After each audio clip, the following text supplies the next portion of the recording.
Bien, entonces, muy bien, ya sabemos lo que es cuantitativo, cualitativo, ¿cierto? A ver, que alguien me lo diga. Alberto.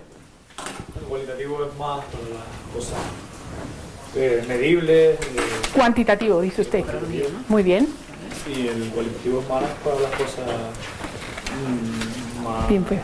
Las cualidades, la naturaleza. Sí, no se miden con cantidades. No se miden Muy bien. O las puedo medir con cantidades, pero la naturaleza del fenómeno no es numérica, no es un patrón de regularización o una correlación causal. Sí, absolutamente. Cosa que antes se pensaba que no. Antes usted hablaba de un estudio cualitativo y eso era, ay Dios mío, historia de vida y biografías. No, eso también, pero ya no es el único. O sea, ahora hay de todos los alcances. Y entonces ahora vamos a ver un punto muy importante. ¿Se acuerdan que habíamos dicho que un proyecto tiene que caracterizarse según la metodología? Primero, ¿va a ser cuantitativo o va a ser cualitativo? Eso es muy importante, porque dependiendo, o mixto, de lo que yo elija, dependerá todo lo que viene después, la hipótesis, los métodos, las técnicas, los instrumentos, el universo, la muestra, etcétera. Bien. Porque a veces es cuantitativo, pero a su vez es cualitativo. Mixto. Tú le aplicas un número, pero lo evalúas subjetivamente. Por ejemplo, deme un ejemplo. ¿Se te pasa por hablar? Pero Nieves, con lo que ha costado que hable, en 3 horas no he dicho nada. Por favor. Dios, no sé. Nadie sabe, no se preocupe, yo menos que usted. Es casi nos están asustando cada vez que abrimos la boca. Cobardes, No sé, de cobardes no se ha puede escrito ser, nada. por ejemplo, quieres evaluar el impacto visual que ejerce una infraestructura. Y tú puedes decir, por ejemplo, puedes dar un valor del 1 a 5. Pero ese valor, aunque sea numérico, va a ser subjetivo. Quiere decir, al 1 menos valor, al 5 máximo. Y tú le dices, bueno, le pongo un 3, pero... No Fíjese, un ejemplo excelente ha puesto Bárbara. Muy bien, Bárbara. Fíjese, un ejemplo excelente. Usted ha dicho allí que usted quiere, fíjese qué interesante, el impacto visual de una estructura. Por ejemplo, yo le voy a decir uno que a mí visualmente me impacta de una manera terrible, los contenedores de basura, de reciclaje. Bueno, son muy importantes, pero no habrá un artista, Carol, que pueda hacerlo, algo así como mobiliario urbano, ¿no? Porque son tradicionales, o sea, es la cosa ahí, el tacho cuadrado, ese es un proyecto. Pero entonces fíjese usted dice el impacto visual de una estructura. Bien. Póngame una estructura, por ejemplo, los tachos de basura. A ver, díganme del 1 al 5, donde el 5 es me disgusta enormemente y el 1 es no me disgusta para nada. ¿Qué opinan ustedes del impacto estético sobre ustedes de los tachos de basura? De los contenedores de basura reciclada, que son una cosa muy buena, pero visualmente, estéticamente. Del 1 al 5. Ah, del 1 al 5. Sí. 3 también. 4. 5. 5. 4. 3. 5. Yo pongo el 3. El 5 diríamos que es lo más horroroso. Lo más horroroso. 5, pero que se ha convertido hoy en 1. Muy bien. ¿Por aquí? ¿Adrián? ¿Puedo añadir algo más? Sí. Quiero decir que a veces depende también de otros factores. Ajá, ahí vamos. Si sacamos la estadística, el promedio con un chi cuadrado y todo lo que usted quiere, lo que se aplica y tal, para ver si las mujeres y los hombres les da distinta en esta sala y luego lo segregamos por estudios y tal y bla, bla, bla, bla, con ese simple conteo que hemos hecho, nos van a dar diferencias. Ajá. Ahora bien, aquí viene el problema. Ok, la media de este grupo es más o menos así, sumando yo rápido, 4,2. ¿No? La media entre los que hay aquí, aproximadamente. Bien. ¿Qué conclusión sacamos? Que son feos. ¿Por qué? Porque huelen mal. Ah, resulta que ahora la estética es olfatoria. Pero para ella era totalmente visual, era el color. Las ponen delante de los comercios. Económica. Fíjese, todo el mundo ha dicho un número, pero lo que está abajo, que justifica el número, tiene una naturaleza completamente diferente. Le apuesto a que Si le pide a los comerciantes cómo resolver el problema estético, por ejemplo, estoy hablando por hablar, Ramón, a cortar, le dirán que no lo pongan frente a mi negocio. Ese es el criterio estético, resuelto el problema. Pero si se lo dice a un caballero como usted, dice, no, bueno, que le pongan una sustancia abajo en el plástico metida que absorbe el olor. Y en cambio a ella y a mí diríamos, no, a mí, mira, o sea, es que la forma, el color, el mimetismo, el no sé qué. Entonces, ¿qué va a pasar? Van a decir, bueno, mira, ¿sabes qué? Aquí el que decide, no, o sea, corte también, es caballero. Por lo tanto, se va a hacer, al plástico le ponemos un desodorante y se acabó. ¿Hemos resuelto el problema suyo? No. Aparte también dependerá con quién lo estemos comparando, ¿no? ¿Con qué otro...? Precisamente. Por ejemplo, yo voy a la escuela de arte. Claro, vamos a exacto. Si quieres hacer una correlación, una comparación. Okay. Yo, por ejemplo, voy a la escuela de arte y abro una licitación, un concurso. Los estudiantes del último año de Manolo Blahnik van a hacer esta vez el diseño de los tachos de basura. Mimetizarlos estéticamente. Tal vez. Y resulta que si al comerciante no quiere el tacho frente a su negocio, así se lo pongan con orquídeas colgando, pues no ha resuelto usted el problema. No sé si me explico. Entonces aquí es donde caemos a lo que estábamos hablando toda la mañana. Hay que ubicar en el contexto, sí. O que tal vez el diseño es así hecho adrede, que sea funcional, que sea sencillo y que impacte para que la gente recicle. Yo no lo dudo nada. Los colores de la diferenciación es básico, porque sin eso la gente No, si es que yo no estoy en contra, les aseguro que no estoy en contra. Pero yo le apuesto a que si nosotros le damos ese problema a los de la escuela de arte, esta o cualquiera otra, no, o a los arquitectos o al paisajista, nos vamos a sorprender. Dirán, eso es igual que lo de la ubicación. ¿Y cumple la misma función? Depende, porque es que cada quien mira la vida con su propio constructo. Es ahí a la casa. Una normativa internacional respecto a los colores y todo, pero igual que la ubicación. Una pregunta. Nadie quiere tener el contenedor de la Una pregunta. Nadie se va a trasladar a 200 metros para ir a llevar la bolsa. Yo sí, entre paréntesis. Ella y yo sí. Pero le digo algo. Yo también tengo a 10 metros los contenedores de basura de casa. Nosotros también. Pero le digo algo. Es una normativa. Internacional, además. Sí. No voy a ir a Honduras, pero ¿dónde la hacen? ¿Dónde los hacen? ¿Dónde los fabrican? ¿Aquí en La Palma? No, vamos a seguir mejor. Ok, entonces, según los alcances de la investigación, ¿no? Tienen unos mimetizados de enano de la Virgen. ¿Un contenedor? ¿Sí? ¿Dónde? Perdón. Están pintados con el cristal. Los de cristal, sí, los de cristal, cierto, es lo único, sí, es verdad, tiene usted razón. Bien, ahora tenemos un prisma, ¿verdad? Cuantitativo, cualitativo, mixto, pero ahora tenemos otra dimensión. Ok, cuantitativo, cualitativo, mixto, pero ¿con qué alcance? Según los alcances puede ser un proyecto exploratorio, un proyecto descriptivo, un proyecto correlacional o un proyecto explicativo. Y eso yo lo acoto. Aquí, en lo que hemos estado así jugando y tal, y haciendo lluvias de ideas, si ustedes se fijan, han salido proyectos de todas las clases, en lo que ustedes han ido diciendo y enunciando. Ha habido propuestas exploratorias, ha habido propuestas descriptivas, ha habido propuestas correlacionales y hasta explicativas.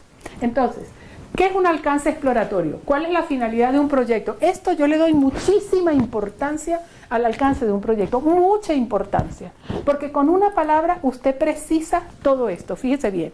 A ver, ¿quién quiere leer? Exploratorio. ¿Cuál es el objetivo? Tiene como objetivo conocer un tópico o problema poco estudiado y sirve para desarrollar métodos que se utilizarán en investigaciones de mayor profundidad o alcance sobre el problema o tópico. Por supuesto, los recursos necesarios, no el diseño de primera, con todo el rigor que hemos estado viendo y más. Pero los recursos que necesito, el tiempo que necesito y la población que necesito para hacer un estudio exploratorio generalmente es mucho menor que el de un estudio explicativo de causa-efecto. Por lo tanto, la primera aproximación a un problema no tiene sentido hacerla con un proyecto explicativo. ¿Por qué? Porque ni siquiera sé a dónde es que voy a ir a mirar. Eso lo notaron ustedes cuando les pedí que escribieran 3 veces el problema, que lo enunciaran 3 veces.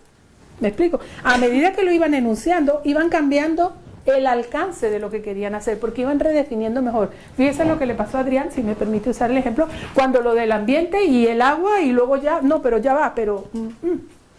¿Me explico? Entonces, este es un aspecto muy importante y muchas veces se ha dejado de lado el alcance de un proyecto, muy importante. ¿Cuál es la finalidad, digamos, final? No lo que voy a hacer, sino la finalidad de construir esa pieza de conocimiento. Es conocer un tópico o problema poco estudiado. Si el proyecto tiene alcance descriptivo, es analizar cómo se manifiesta un fenómeno y sus componentes. Si tiene alcance correlacional, cómo se relacionan o vinculan entre sí diferentes fenómenos.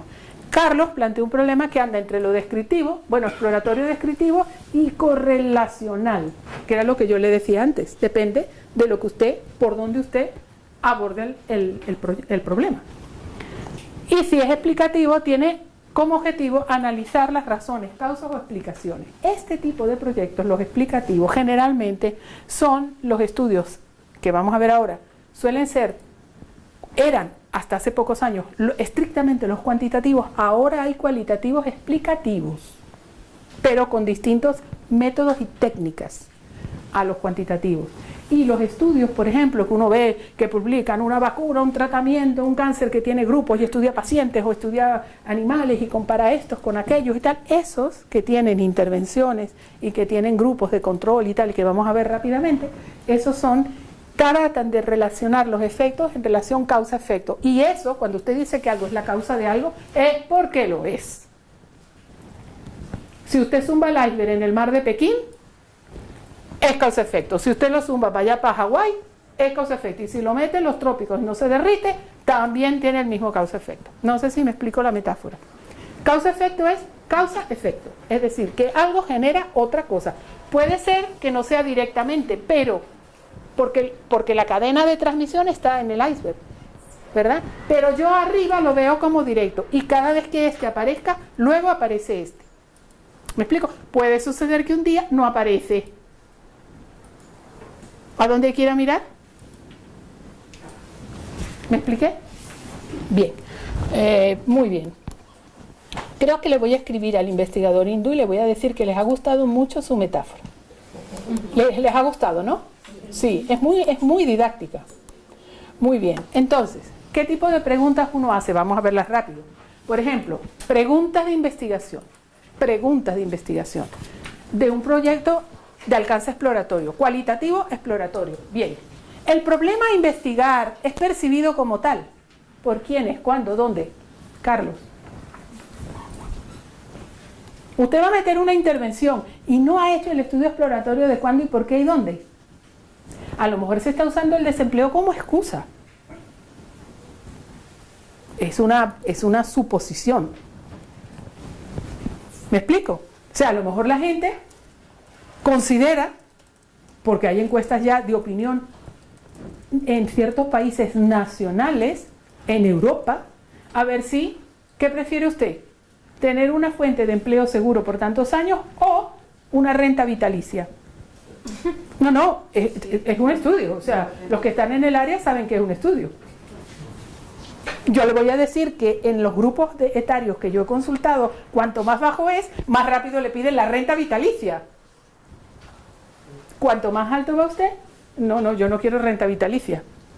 No sé si me explico. Entonces, bien, un estudio descriptivo. ¿Cuáles son las características de ese problema? ¿Cuáles son las características de los que perciben el problema? Eso fue lo que hicimos aquí cuando hablamos de lo de los tachos de basura y la puntuación. Esto. ¿Con qué frecuencia se percibe el problema? ¿En qué condiciones de tiempo y espacio? Y sume por ahí, siga haciendo preguntas.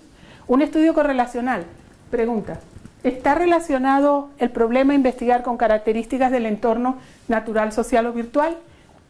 A mayor presencia del problema, mayor o menor respuesta de quienes perciben ese problema, lo que planteaba antes Nieves. Y las preguntas explicativas son relativas a causa y efecto estrictamente hablando, es decir, ¿qué efecto tiene el problema investigado sobre el comportamiento de quienes lo perciben y en qué condiciones perfectamente acotadas? Cada vez que yo ponga el mismo efecto, la misma causa, en una población con tales características, el efecto va a ser el mismo.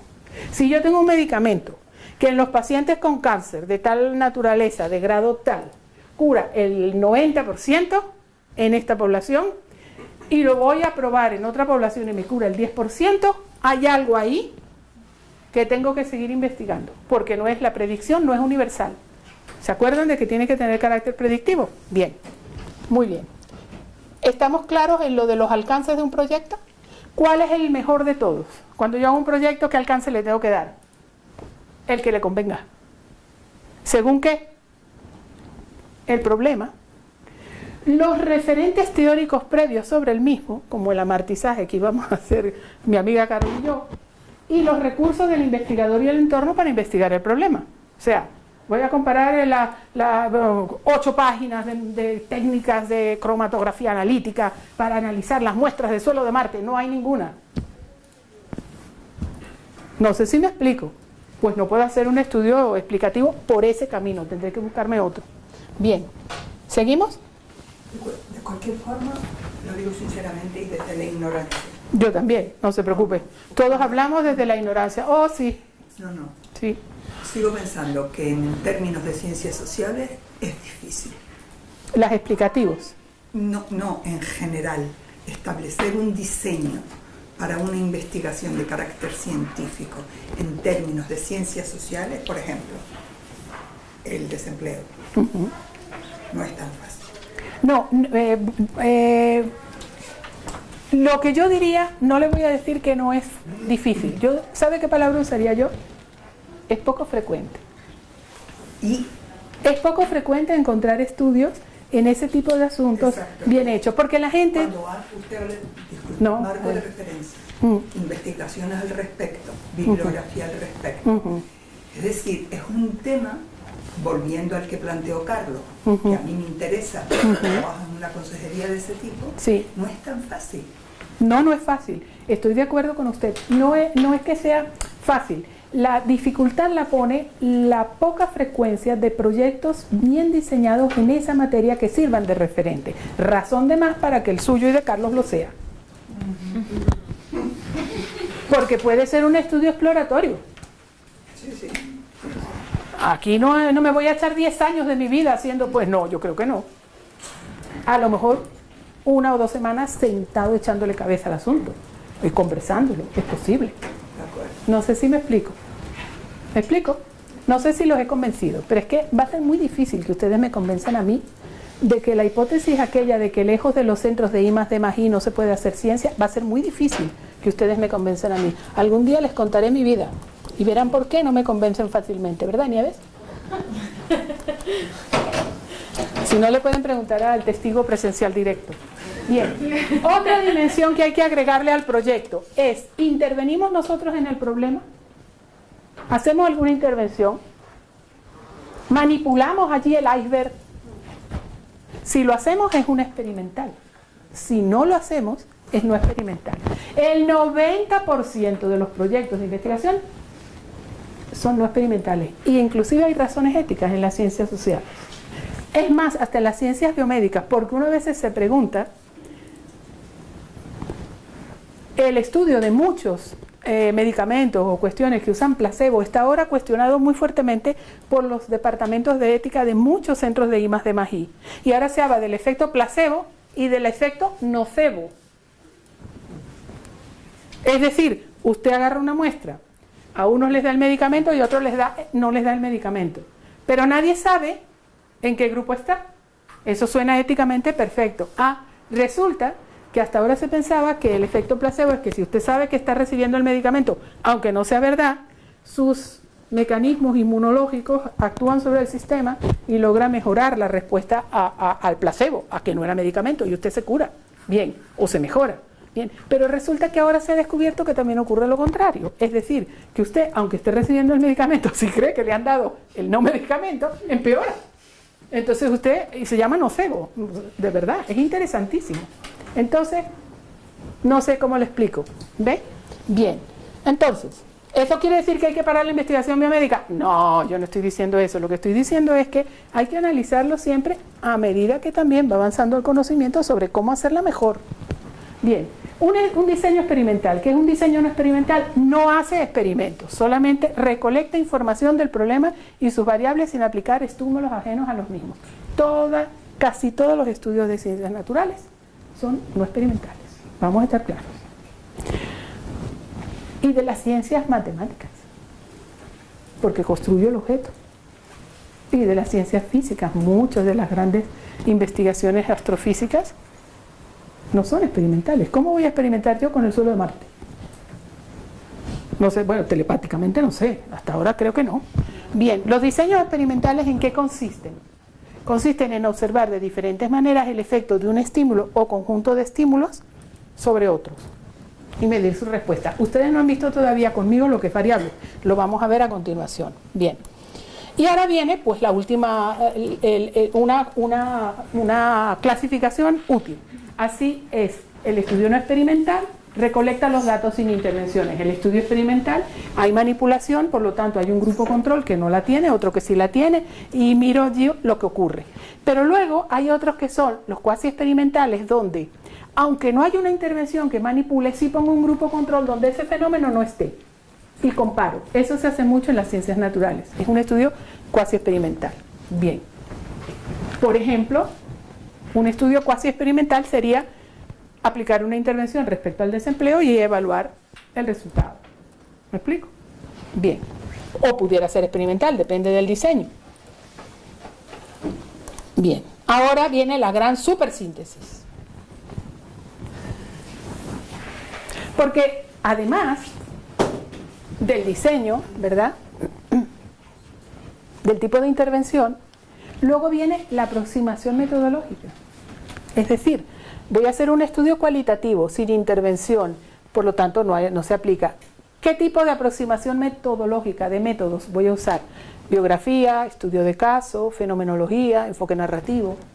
Voy a hacer un estudio cuantitativo, pero sin intervención. Pues voy a hacer un estudio observacional o post facto, que eso trabajan mucho los arqueólogos. Voy a hacer una encuesta con un post-test. Y luego vienen todos los diseños, porque cada uno de estos aspectos lo puedo hacer de manera sistemática o emergente o constructivista o relativista. O sea, empiecen a combinar eso allí, organizada y coherentemente, y tenemos cualquier cantidad de diseño de proyectos de investigación. ¿Me explico? Ustedes comprenderán que esto se puede volver un gazpacho indigerible, ¿o no? ¿Me explico?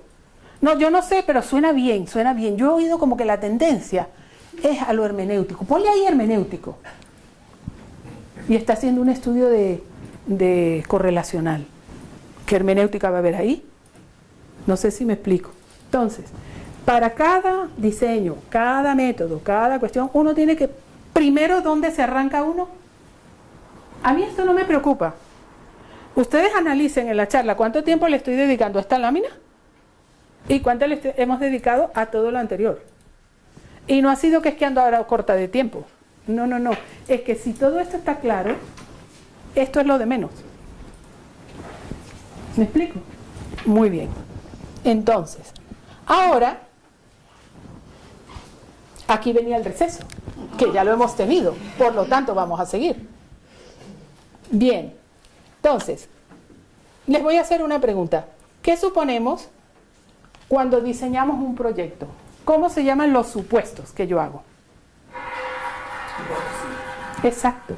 ¿Y qué son las hipótesis? Un constructor que Ajá. hace respecto a El problema. Exacto. ¿Ven? Sale solo. Si no está claro todo lo demás, eso no sale solo. Muy bien. Es un supuesto que hace el investigador. Es la explicación que el investigador da. No, pero es que no está probada. Es la que usted le da. Porque no es que yo quiero ser aséptico. Yo no me voy a contaminar con nada. Ni siquiera voy a leer la literatura. No tiene sentido, porque no lo está referenciando, no lo va a comprender, no lo va a aproximar a su iceberg con mayor reflexividad. Entonces, una vez que usted lo tenga más claro, pues entonces usted va y hace su explicación supuesta. Pues mira, yo creo que sí, Carlos, yo creo que podemos imaginarnos el suelo de Marte telepáticamente. Pues mira, vamos a ver cómo lo planteamos. No sé si me explico. Bien, continuamos entonces. Los supuestos, así de sencillo. Eso es una hipótesis, un supuesto. Por favor, ¿podrías leerlo ya que tú lo has dicho antes? No ha visto las láminas, ella ya sabía eso de antes. Una vez fui a la universidad. Hace mucho tiempo. Con una es bastante. Las hipótesis de investigación son las respuestas tentativas que elabora el investigador como respuesta a las preguntas de investigación y en relación con el objeto, estructura o evento problematizador que investiga. Es la forma, el color, el tamaño, la textura que le da al iceberg completo, o por lo menos a la parte fenoménica. Es la que cada quien le da y dice, mira, eso está ahí por algo. ¿Cómo se enuncian gramaticalmente? Hay unas ciertas reglas. Aquí viene el rigor, ¿verdad? Se enuncian gramaticalmente como proposiciones, y como proposiciones tienen que estar bien enunciadas. No puede usted poner ni carro ni refina. Tiene que poner las palabras precisas, ¿vale? Bien, entonces, generalmente, esto todo el mundo les va a decir, esto está de moda, eso ya no se usa, eso, eso. Yo lo sigo usando y considero que es un muy buen ejercicio. Yo particularmente en las tesis que he dirigido en otros lugares, lo exijo siempre. No es que yo no lo voy a poner, usted no lo ponga, pero usted me lo trae, que yo lo voy a leer. Y después lo lleva a su casa. O me lo da a mí y yo lo enmarco en la mía. Pero eso se pone. Porque el condicional es muy importante. Porque le ayuda a usted a ubicar ese supuesto en un para qué respecto al problema.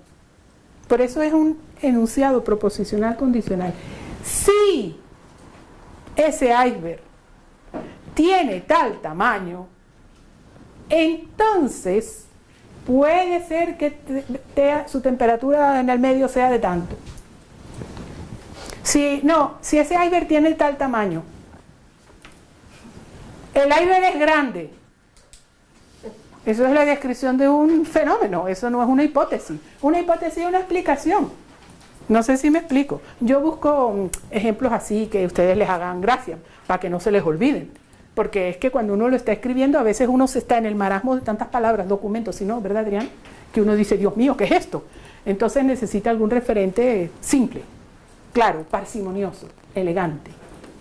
Bien, entonces, son fundamentales en toda investigación cuantitativa, excepto en las exploratorias, por razones obvias, ¿verdad? En algunas investigaciones cualitativas también, excepto en las exploratorias o descriptivas o en las mixtas, debido a que con las actividades realizadas durante la investigación se mantienen o se descartan como posible explicación. Antes se decía, yo he demostrado la hipótesis. Bueno, ahora ya no se dice eso. Antes sí se decía, y lo encuentran en muchos textos. ¿Por qué? Porque las hipótesis no se demuestran. Usted las demuestra cuando las dice. Yo demuestro que estoy diciendo esta hipótesis, ya está. Lo que usted puede hacer con el estudio es refutarla o confirmarla. Es decir, mi explicación con esta investigación puede ser la explicación de ese problema, o mi explicación no lo es. Aquí viene otro gran capítulo que hay que reescribir en la historia de la metodología. El error. ¿No confirmaste la hipótesis? No. Chacho, qué problema. Problema ninguno. Es tan válido afirmar, aceptar una hipótesis como rechazarla, porque si usted la rechaza, ya sabe que por ahí no es. Entonces, esa manía de ocultar el error, como decía ¿no? Como yo siempre he tenido todo preclaro. Oye, si naciste, eras clarividente, no eres científico. Tenías todo preclaro, no tienes que hacer investigación. ¿No? Entonces, los errores son muy importantes. Muy importantes. Casi todos los científicos que han ganado un premio Nobel se lo han ganado. Muchos de los que yo conozco en el siglo XX se lo han ganado por tercos, porque no les dio algo y en lugar de ir a correr a esconderlo debajo de la alfombra, lo siguieron investigando por su cuenta en solitario, porque aquello era lo que les daba. Ahí están los Nobel. Los errores ni en la escuela no se deben nunca rechazar ni penalizar así. Se equivoca cada rato, gracias a Dios. Muy importante. Rechazar una hipótesis es tan importante para un proceso de investigación, y máxime si es un cuerpo colegiado de investigaciones que van todas. Oye, no es que vamos a hacer todas hipótesis que no sirvan para nada. No, eso es otra cosa. Estamos hablando de un proyecto bien diseñado, Usted puede suponer lo que usted quiera y lo puede investigar. Pues por ahí no era. Carlos. Estaba pensando, pero también puede ser por la rama en la que yo estoy acostumbrada. Si formulas una hipótesis, no corres el riesgo, por lo menos en determinados proyectos, de condicionar. Sí, por eso dije que, no sé si lo quedó claro, que en ciertas investigaciones no se hacen. Por ejemplo, en las investigaciones cualitativas, descriptivas, si yo voy con una hipótesis, se supone que como yo soy el intérprete, el que va a elaborar hasta los instrumentos para el registro de la información, puedo caer en un sesgo. Entonces, si yo lo que quiero es contemplar algo sin prejuicios, a ver qué me está diciendo la realidad, entonces yo tengo que ir sin una hipótesis previa, sin una explicación del fenómeno, porque ¿cuál es el propósito de la investigación? Encontrar el fenómeno y describirlo. Ya para comprenderlo y ver la relación con otros, eso es otro contar, pero es correcto. Todo depende nuevamente del problema y lo que queremos investigar. Bien, y entonces las inefables hipótesis. Las hipótesis son una parte fundamental del proyecto, las explicaciones que da el investigador, tanto como el problema. Porque en un proyecto bien estructurado puede haber mucha cantidad y variedad de hipótesis. Este es como el cuadro de los métodos. En un proyecto bien estructurado puede haber muchas hipótesis. Ahora bien, cuanto más hipótesis, mayor complejidad. No solo de las explicaciones, sino del conjunto de explicaciones para investigar ese problema. Y por lo tanto, mayor tiempo de ejecución. Entonces, ¿terminaste tu proyecto de investigación? Sí. Ay, ¿cuántas hipótesis te salieron? 58. Eso es para hacer licenciatura, maesterado, doctorado, postdoctorado, 4 o 5 de la generación que sigan y todavía no han terminado con las 58 hipótesis. ¿Qué sucede? Abandonan el trabajo, abandonan el proyecto. Ahí se queda engavetado, luego todo el mundo recurre a eso, a que hace falta inteligencia artificial para diseñar proyectos y y aquí lo tapamos con tierra o con gavetas, porque se mete dentro de una gaveta y ahí queda. Entonces, no, muy importante, las hipótesis menos es más. Parsimonia, elegancia, claridad, sencillez. Si tengo que hacer un proyecto en varias fases, pongo mis hipótesis de la primera fase, luego las de la segunda fase y luego las de la tercera fase. En lugar de hacer ahí un arroz con mango, como dicen por allá en América, que luego es indigerible. ¿Alberto iba a preguntar algo? Ah, vale. Bien, continúo. ¿Y la hipótesis? Hago una pregunta a Alberto. Sí. La paso aquí. O sea, el alcance de las hipótesis. Y cuando hablas de... el alcance de las hipótesis está en relación con el alcance de la investigación. Si yo estoy haciendo una hipótesis, un proyecto de alcance exploratorio, no necesito hipótesis. Si estoy haciendo un proyecto de alcance cuantitativo descriptivo, hago hipótesis de carácter descriptivo. Yo supongo que los desempleados van a tener estas o aquellas características.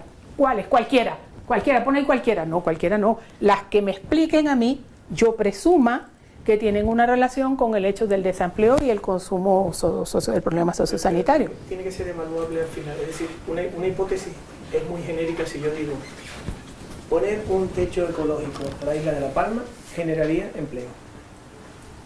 No está bien formulado. O sea, eso es genérico. Es un tema además que le interesa mucho a Eduardo. O sea, que la isla de La Palma fuese ecológica, respetuosa con el medio, como lo queramos llamar, en absolutamente toda su estructura productiva, eso generaría empleo. Eso es una hipótesis amplia. Y otra podría ser la afluencia de turistas a La Palma aumentaría un 10% si hubiera un menú ecológico en los restaurantes. Y, o sea, puedo concretar mucho más, pero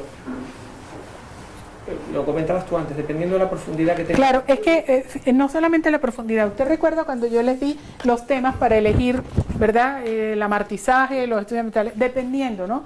El segundo proyecto que usted mencionó, el de los turistas y el incremento, ese por lo que usted está diciendo así rápido, pretende hacer un estudio de carácter correlacional, no explicativo necesariamente, que puede ser también descriptivo, pero correlacional, porque ya usted va a relacionar el menú con eso. No es lo mismo que decir, no es descriptivo simplemente, hay menú y hay turistas. No, si usted dice que es debido al menú, usted tiene que ver al menos una frecuencia de asociación, aunque no va a decir que el menú ecológico es la causa. Si lo va a afirmar, tiene que hacer el diseño explicativo.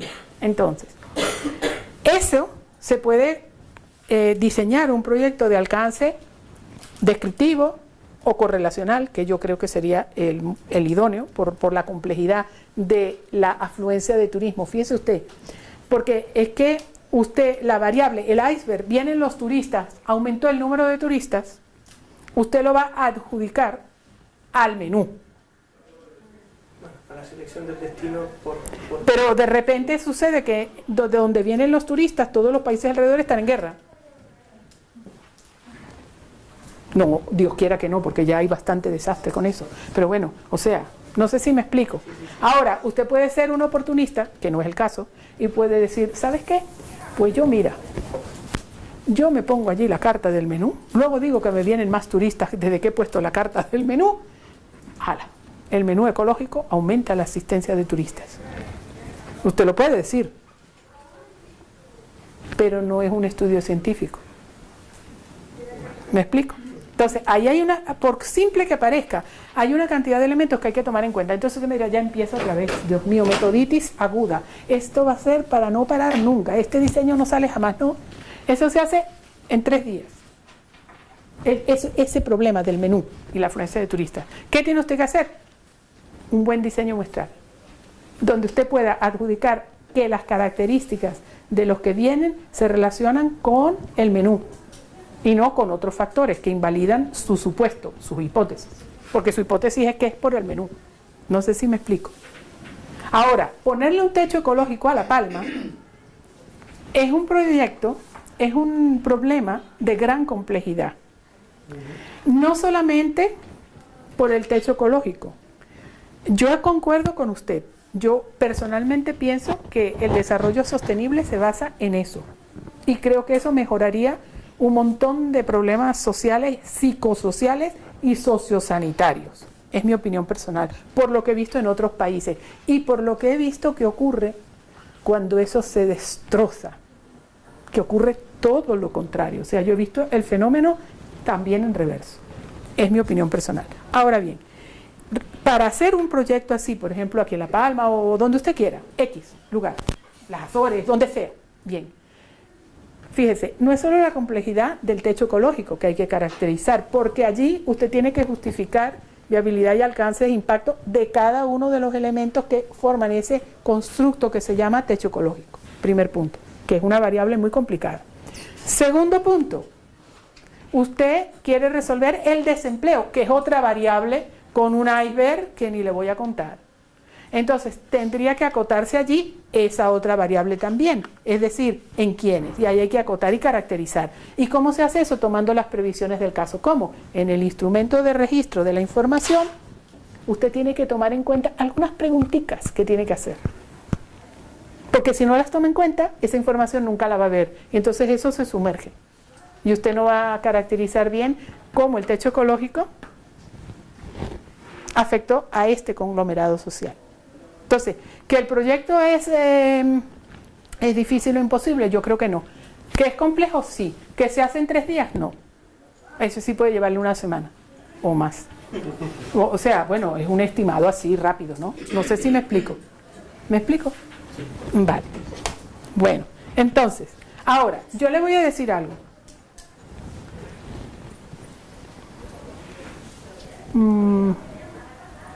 Complejidad no es dificultad. Es complejidad. Así como complejidad no es confusión, desorden y hago lo que puedo como sea, o toderismo total, no. Tampoco la complejidad es dificultad. La complejidad es complejidad. Y eso hay que tenerlo claro, porque uno la asocia a dificultad. Puede serlo. Yo creo que la complejidad lo que acarrea es mayor esfuerzo reflexivo y mayor tiempo, mayor rigurosidad, pero no necesariamente Hay problemas muy complejos que simplemente no tenemos los recursos para abordar todos los elementos que nos gustaría abordar.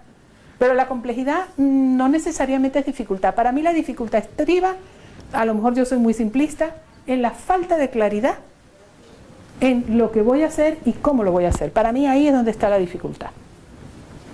Por eso estoy haciendo esta charla y no otra. Bien, entonces, hay una hipótesis, un tipo particular de hipótesis, las hipótesis nulas, que es también otra cosa que, eso ya no se estila. Yo sí las estilo. Es decir, porque son proposiciones que refutan. Si yo digo, el suelo de Marte es igual al suelo de La Palma, también tengo que decir, el suelo de Marte no es igual al suelo de La Palma. ¡Qué tontería! Ya lo sabemos. Si dice una cosa, dice lo contrario. No, pero el ejercicio aquí tiene repercusiones y eso es muy importante. Porque así dicho es una cuestión sencilla. Pero hay hipótesis nulas que requieren una doble reflexión sobre la hipótesis de investigación. Y cuando uno la reflexiona desde la negación, la clarifica y la reformula mejor. Eso es muy importante. Bien, vamos a seguir para no alargar mucho aquí el asunto. Muy bien.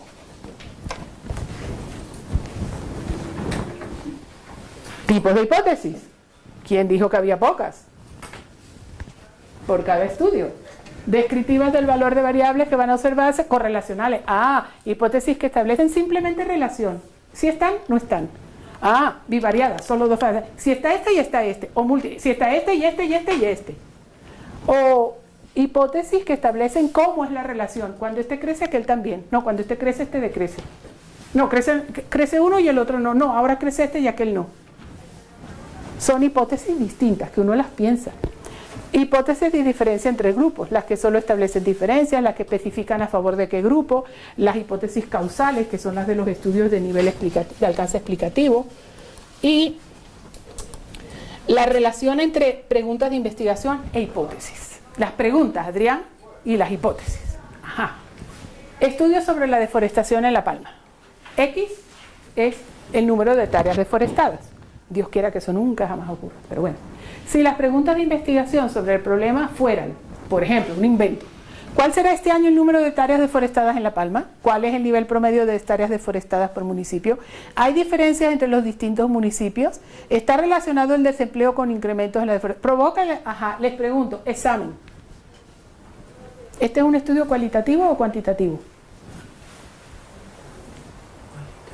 Cualitativo, porque busca entender el fenómeno, pero usa números, sí, y para entender el fenómeno, no está buscando relaciones causales, ¿vale? Bien, cualitativo, bien, alcance, exploratorio, descriptivo, correlacional.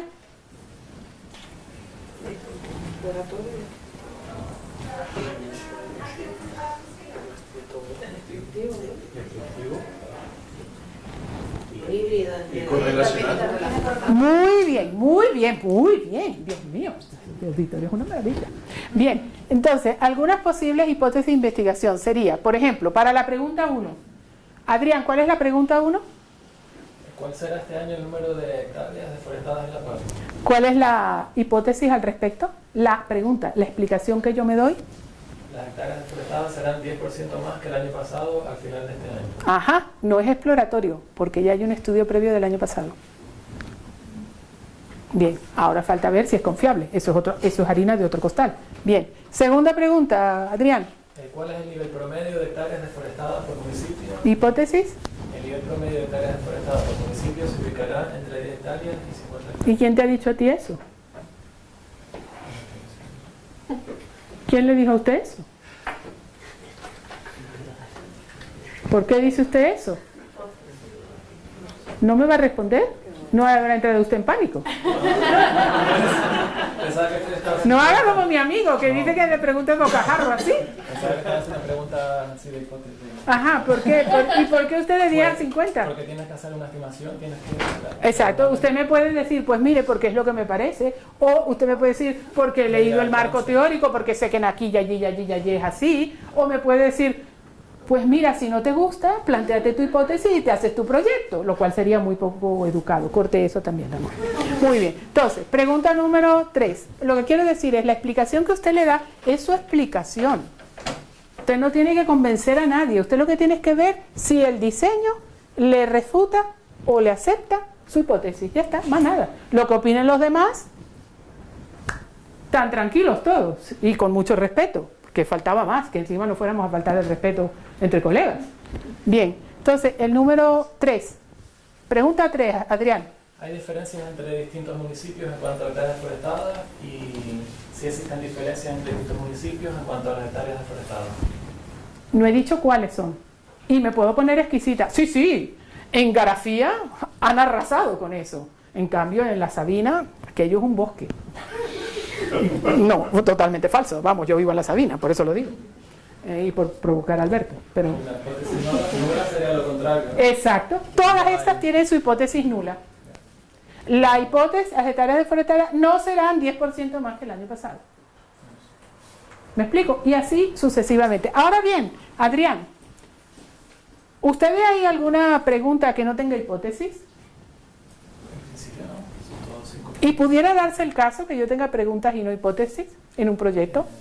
Puedes tener, yo creo que puedes tener más hipótesis que de preguntas. No, eso puede ser, pero yo en esos casos le recomendaría revisar otra vez el problema y revisar las preguntas, porque lo usual es que haya más preguntas que hipótesis, porque usted puede tener preguntas, pero no tiene explicaciones. Ahora usted no puede hacer un proyecto diciendo, tengo 50 preguntas, pero no se me ha ocurrido ninguna hipótesis. Vamos, no tiene proyecto. O sea, no sé si me explico. Usted puede tomar una hipótesis de otro investigador y decir, bueno, mire, allá Adrián hizo eso, yo quiero ver si es lo mismo. Puede hacerlo, ¿verdad? Pero hay una hipótesis. ¿Cuál? La misma que tenía Adrián, pero en este proyecto que estoy haciendo en este aquí y este ahora. ¿Me expliqué? ¿Sigo? Bien. Variables, dimensiones e indicadores. ¿Qué carrizo es eso? Ya tenemos la hipótesis, una explicación supuesta. ¿Qué es una variable? ¿Qué es una variable? ¿Quién quiere leer? No sé, achicopalen. A ver, Estrella. Sí. Las variables son las propiedades que el investigador atribuye dentro de la hipótesis al problema estudiado y que son susceptibles de medirse o observarse. Están en mayúscula. Aquello que es susceptible de medirse o observarse. El experimento, el proyecto no me salió porque Tania me echó mala vibra. No es el caso. Eso no es una variable ni una explicación de mi hipótesis nula aceptada. ¿Por qué? Porque yo no puedo medir o observar la vibra cerebral de... Bueno, hay quien la ve, pero yo no. O sea, venga, ¿me explico? Las cuales expresan o aplican en personas, objetos, eventos o estructuras que se incluyen en la investigación, los cuales adquieren diversos valores o manifestaciones respecto a ellas, las variables. Bien, entonces fíjense, eso que yo dije de la vibra, que lo dije un poco para provocarlos, eso lo hacemos sin embargo con respecto a los animales y las plantas.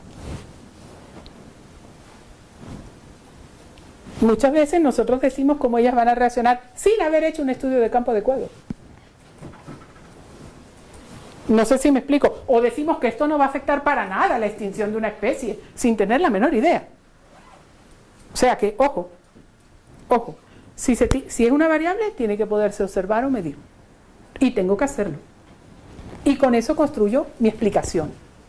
Por ejemplo, una variable en el caso de Carlos, ya lo tengo mareado de tanto tocar el tema. Desempleo será una variable. A ver, Carlos.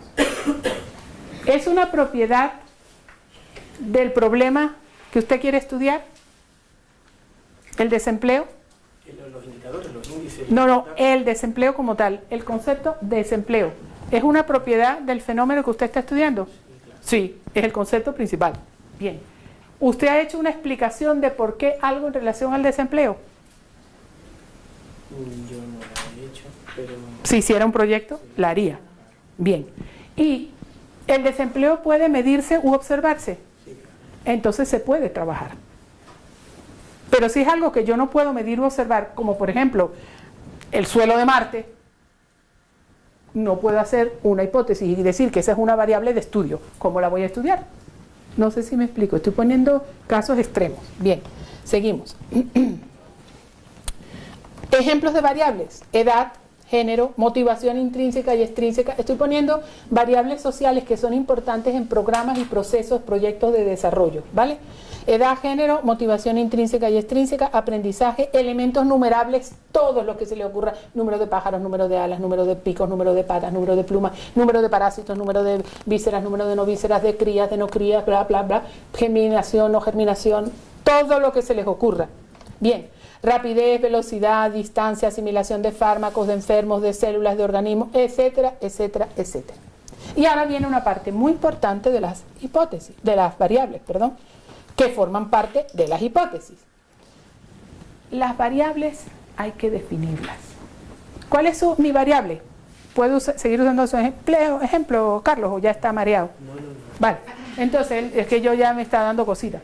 Bien, entonces fíjese usted, el desempleo. ¿Qué es el desempleo? Yo estoy desempleada. Entonces no tengo que charlar con ustedes. ¿Estoy desempleada mentalmente? ¿Socioeconómicamente? ¿Institucionalmente? ¿Políticamente? ¿Cómo estoy desempleada yo? No sé si me explico.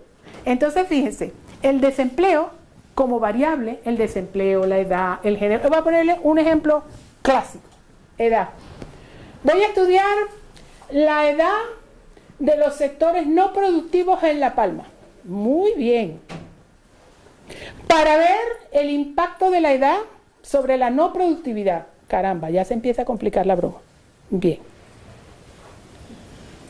¿Va a estudiar la edad? Sí. ¿Cómo la va a medir? ¿Qué edad? La edad cardiovascular, la edad mental, la edad ósea, la edad cronológica, la edad psicoemocional, que en algunos casos uno duda que coincida con la cronológica, en fin, la edad social, ¿cuál edad? Variable, edad. Esa variable edad tiene muchas dimensiones, porque la edad se manifiesta en distintos aspectos de el que tiene la edad. ¿Qué se suele hacer en casi todos los estudios? Cronológica, saca el DNI, déjeme ver cuándo nació usted, ajá, tanto, y usted, tanto, y usted, tanto. Y si usted viene a La Palma, yo le digo, como que me pasó, que usted se lleva una gran sorpresa. Porque usted encontrarse una persona de 85 años en Iberoamérica es casi una obra maestra. Le celebramos el cumpleaños 98 al tío de José Ángel hace menos de un mes, que está acabando la huerta y me proporciona boniatos todos los fines de semana. ¿Qué es eso?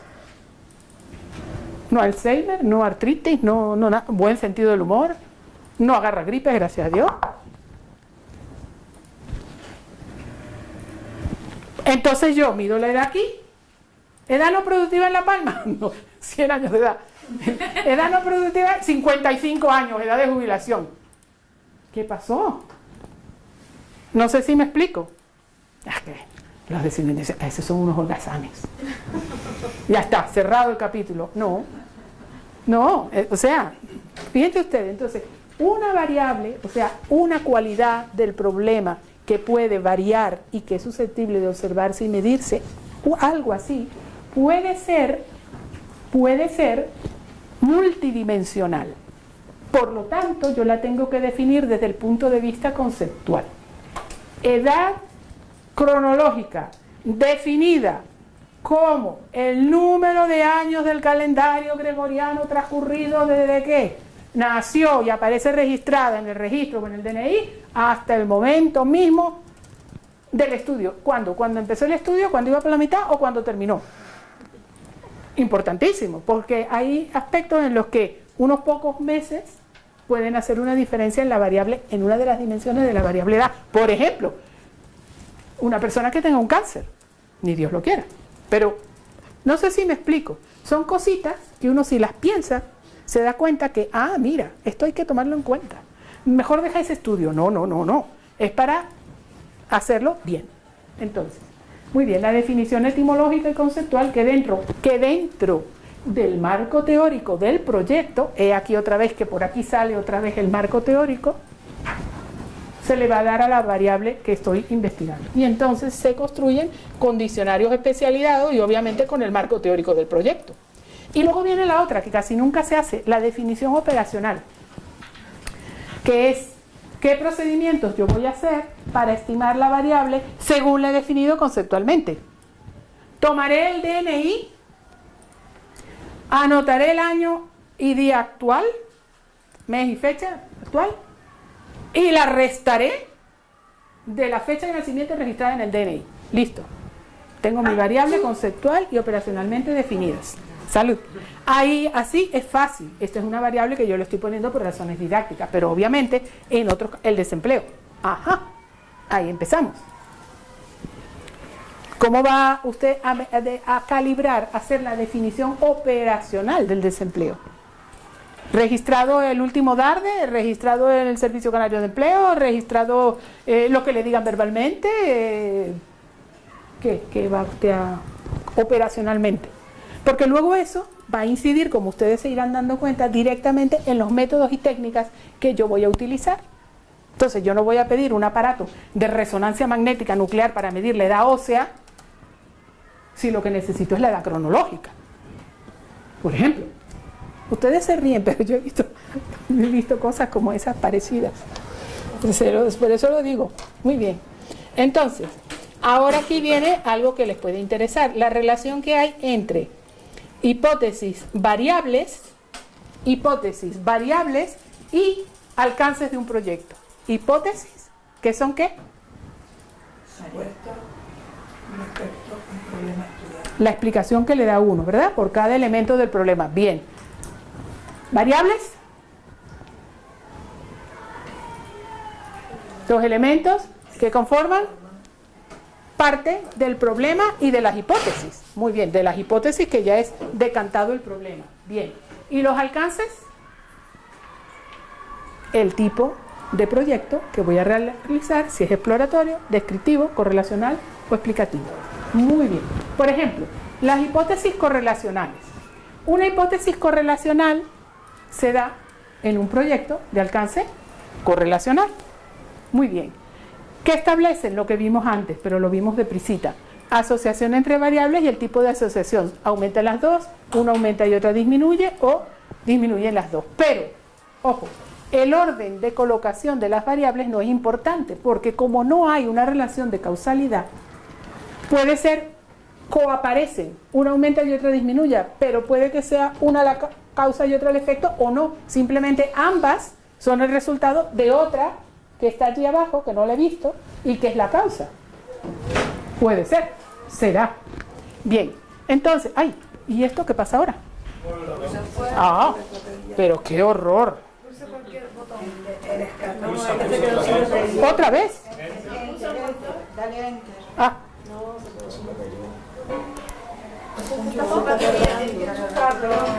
No está enchufado. A la televisión. Vamos a explotar todo.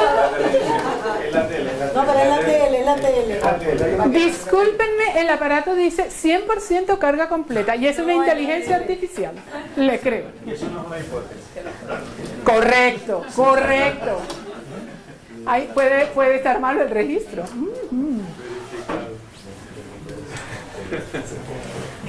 Bueno, mientras tanto, fíjense, las hipótesis de causalidad, mientras tanto, por supuesto, una hipótesis... Yo le estaba diciendo anoche a mi familia, cuando vine ayer a ver la sala, que a mí me daba vergüenza venir hoy aquí, porque esta es una de las mejores salas en las que he estado. Y después de conocer la audiencia, esto es inimaginable. Sí, son como hechos a... Es agradabilísimo el grupo. Muy, y no permiten que uno se aburre, gracias a Dios, porque no hay nada peor que dar una charla y aburrirse uno cuando la da. Eso es horrible. Bueno, muy bien, entonces fíjense, tiene nivel predictivo. Es decir, tienen que tener un nivel predictivo. Yo no sé si entre ellas son causa-efecto, pero lo que sí sé es que cuando aparece una, aparece la otra. Especies testigo, por ejemplo. ¿Me explico? Cuando disminuya una, después va a disminuir la otra. ¿Por qué esta hace disminuir aquella? O porque la ausencia de esta hace que disminuya aquella. Puede ser, pero pueden ser otros motivos. Por ejemplo. Entonces, Las hipótesis de causalidad las puse lo más parecidas posibles para que ustedes contrasten. Tienen alcance explicativo, establecen asociaciones de causalidad y aquí el orden de colocación sí es importante porque una es la causa y otro es el efecto. ¿Vale? Bien, entonces, la causa generalmente es la que antecede a la aparición de la otra variable. Y como la antecede, se llama causa. Tiene un montón de explicaciones ahí filosóficas, pero no vamos a entrar en esas ahora. Entonces, la causa la hemos llamado variable independiente. Y la otra, que es el efecto, la variable dependiente. Y por supuesto tiene nivel predictivo y explicativo. Las hipótesis causales pueden ser de dos variables, o sea, la variable independiente causa, la variable dependiente efecto, o pueden ser multivariadas. Pueden haber varias variables independientes, todas inciden sobre una dependiente, o puede haber una independiente y varias dependientes, o pueden haber cualquier combinación que se les ocurra. Eso depende del problema y el fenómeno y la explicación hipotética que uno le haya dado. Muy bien. Ahora ha llegado el momento de sacar el kit de sobrevivencia. Pueden abrir su kit de sobrevivencia. Sí, les voy a explicar qué contiene. Sí. Y están puestos en orden. Me tuve un ayudante ayer que yo estaba afanada y me dijo, yo te las hago. Muy bien, tiene un papelito para que se sequen el sudor, por lo que van a ver a continuación. Tiene una bolsita de tila, para esta noche les va a hacer falta. Un caramelito para el azúcar, que lo pueden comer de inmediato, y una carita feliz de colores. Levanten las caritas felices amarillas. Amarillas, no sea, están todas porque las contó allí el jefe. Levanten bien la mano. Un copista, equipo amarillo, para mañana, no se les olvide. ¿Ok? Bien. Las caritas azules, ajá. Equipo azul para mañana. Bien. Las caritas verdes, ajá. Equipo verde para mañana. Las caritas rosadas, no les dé pena aunque sean caballeros. Muy bien, muy bien, muy bien. Qué cosa curiosa, en ese equipo hay una dama y 3 caballeros, fíjate tú. Muy bien, Estrella, la apoyaremos, no se preocupe.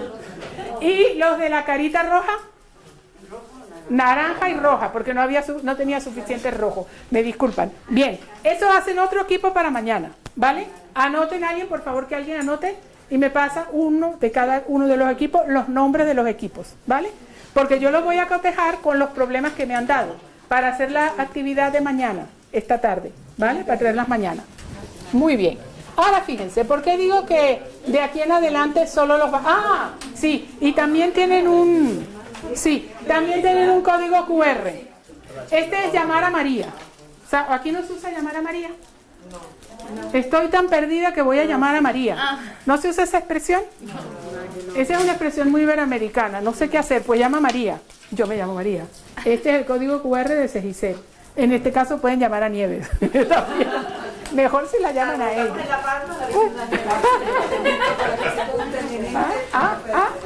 Chica lista. Muy bien. Bueno, fíjense. Quiero que vean esto, pero con el pañuelito en la mano, ¿vale? Bien. No se dejen la tilita para esta noche. Miren. Todo esto que está aquí, que les voy a pasar, porque esta noche tienen trabajo. Vayan avisando a la familia por WhatsApp. Fíjense. A ver. Sí. Esta es la entropía propia del nuevo nivel de organización del sistema. Teoría de sistemas biológicos. No te preocupes. Sí, los del equipo. Equipo amarillo, equipo no sé qué, equipo no sé cuánto. Y luego, por favor, me lo van a dar junto con los ejercicios que, por favor, colóquenles el nombre o por lo menos grupo amarillo, grupo verde, para yo hacer un análisis esta noche y poder traer las actividades de mañana un poco. Las tengo hechas, pero quiero estar segura que personalizadas están mejor. Muy bien. Entonces, a ver, fíjense ustedes. Si ustedes ven esto, Adrián, ¿qué conclusión saca usted de esto? Adrián y Alberto, ¿qué es esto?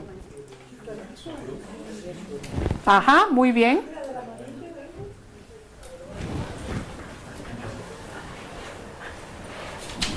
Fíjense, cuando uno ve eso en un proyecto, uno dice, ¿qué carrizo es eso?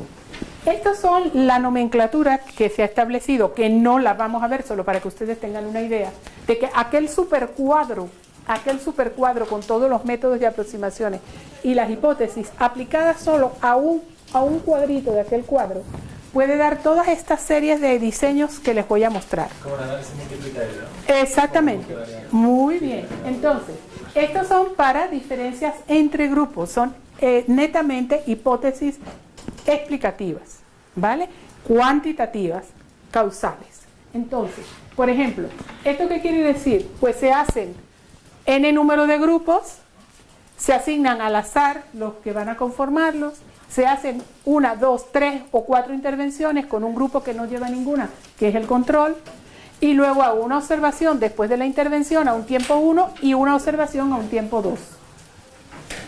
Usted lee eso así y dice, ¿qué es eso? Pues eso es eso, le está describiendo cómo va a ser la intervención, cómo van a asignar los individuos a los grupos, es decir, esto va refiriendo cuál va a ser el diseño que yo voy a hacer para estudiar mis hipótesis, mis variables, mis indicadores, ¿verdad? En las personas en quienes lo voy a estudiar. ¿Me explico? Entonces, diseños de esos hay muchos, casi como qué tipos de proyectos que hay. Se los traje solamente para que ustedes vieran, ¿verdad? Que les estoy dando, porque me da pena, les estoy dando algo general. Es bastante exhaustivo en todo lo que no es explicativo, pero en lo que tiene que ver con investigaciones cuantitativas explicativas, hay que sentarse con calma a trabajar diseños muestrales en otro nivel, porque solo eso de por sí ya lleva bastante trabajo de investigación, de construcción de diseño. Bien, ahora bien, viene la gran pregunta del iceberg. ¿Conocemos siempre todas las variables que intervienen en un problema de investigación? No. Hay un grupo de variables que no conocemos, son las variables llamadas de confusión o intervinientes. Son esas que están ¿en dónde? O pueden estar arriba, si yo no he hecho un buen diseño ni las veo. ¿Vamos a estar claros? Bien, muy bien. Entonces, las variables intervinientes son unas propiedades del problema que ¿quién quiere leer? Alberto. Las variables intervinientes son propiedades del problema que el investigador desconoce completamente y no se enuncian efectivamente en la hipótesis del proyecto. Pueden afectar los resultados de la investigación. En otras palabras, el investigador ni se ha enterado. Y eso puede ocurrir por la metáfora que ya hemos explicado. Así avanza el conocimiento. Si ya hay otras variables intervinientes o de confusión que yo no me he enterado y yo hago una hipótesis de investigación, hago mi hipótesis nula y hago mi verificación y no me da, puede surgir la nueva variable, la nueva propiedad de mi hipótesis y de mi problema, que es la que realmente explica mejor el problema que la que yo imaginé. ¿Me explico? Y no pasa nada. Porque esa es otra. Dios mío, tenía una variable interveniente como un camión. Primero, las variables no pueden ser como un camión, para empezar por ahí. Segundo, lo que puede haber sido es un despiste del investigador enorme, monumental, eso sí. Bueno, pues se corrige, tampoco pasa nada. Una pregunta, sí. ¿Hay diferencia entre variable e indicador? Los indicadores no los podemos crear nosotros. Ajá, sí, buena pregunta, Adrián, eso se me escapó. Yo tengo variable. Las variables tienen dimensiones, ¿verdad? Como la edad cronológica, tal. Y luego tengo los indicadores. Cuando yo defino operacionalmente una variable, generalmente ya estoy diciendo el indicador. Es decir, ¿qué voy a medir? Por ejemplo, en el caso de la edad cronológica, ¿cuál sería el indicador? La fecha de nacimiento. Años cumplidos, porque estoy en edad, años cumplidos según el DNI.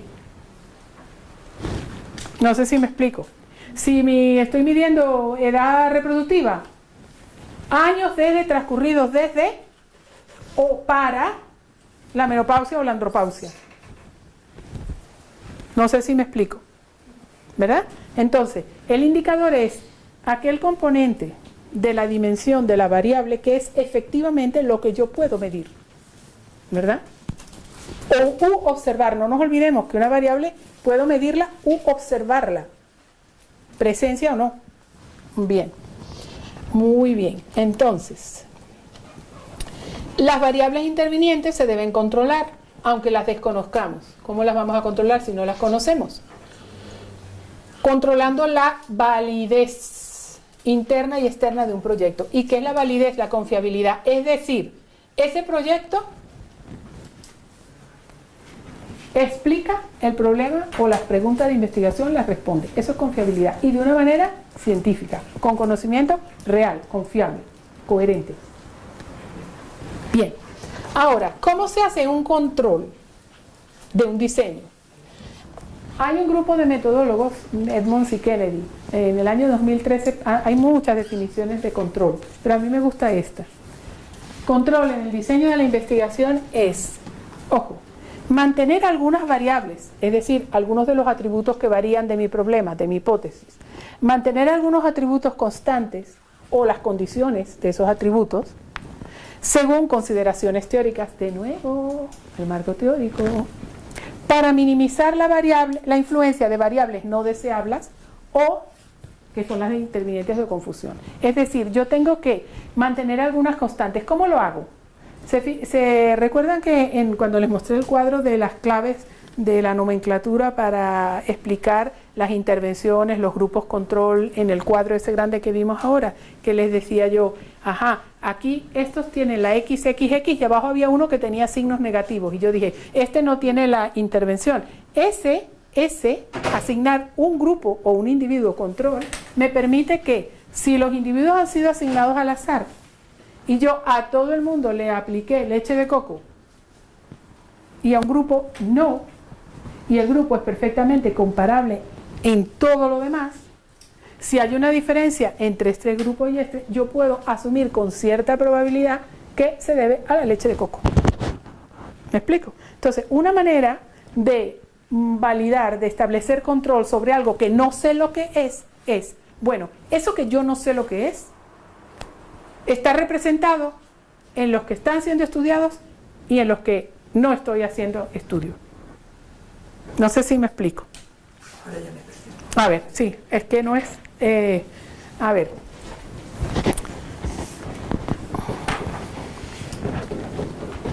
El caso de Carlos, otra vez, el desempleo. Bien. Supongamos, así pensando rápido, supongamos que Carlos tiene la hipótesis, vamos a suponer que él ve dos fenómenos, ¿no? Desempleo y ve uso de la tarjeta de farmacia, o sea, crisis, enfermedades recurrentes, las personas, por ejemplo. Entonces, él diría, bueno, ¿cómo yo puedo saber si es por el desempleo?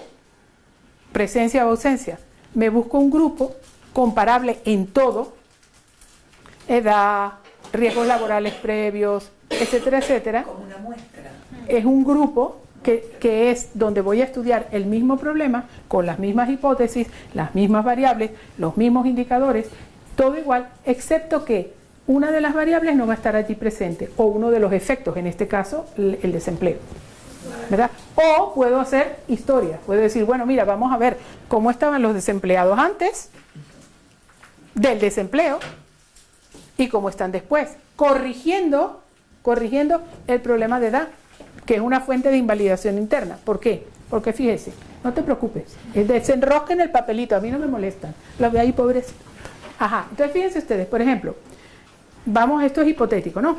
Ajá, este grupo de personas aquí, él está empleado, estamos los dos empleados. Yo quedo desempleada. Me estudian anteriormente nuestra historia de vida, ¿verdad? Siguen pasando los años, él sigue empleado y yo desempleado. ¿Cuál sería un buen grupo control para ver si tiene que ver con, pensando así muy simplificadamente? El que, siendo igual a mí, en todo, hasta en el trabajo que teníamos, si vivimos en el mismo sitio, si tenemos el mismo nivel de escolaridad, si tenemos que sigue empleado. Por ejemplo, ¿no? Eso se estila mucho cuando hay una pandemia o una plaga de algo. Bueno, a este grupo, a esta muestra, a este espacio de donde se podría evidenciar el fenómeno, no le aplico tal medida de prevención o remediación o control, y a este otro, que es idéntico, sí. ¿Me explico? Entonces, control es controlar aquellas variables que pueden intervenir y que el investigador desconoce, pero que como no somos ingenuos, y para eso hay bastante información científica, sabemos que ahí hay muchos otros elementos que pueden estar perfilando la punta del iceberg. Entonces me busco algo similar. No voy a comparar el iceberg que está en el Ártico con el que está en el Antártico, ni mucho menos los cubitos de hielo de la nevera de mi casa. ¿Me explico? Entonces, el control, ¿cómo se puede controlar algo que no sabemos lo que es?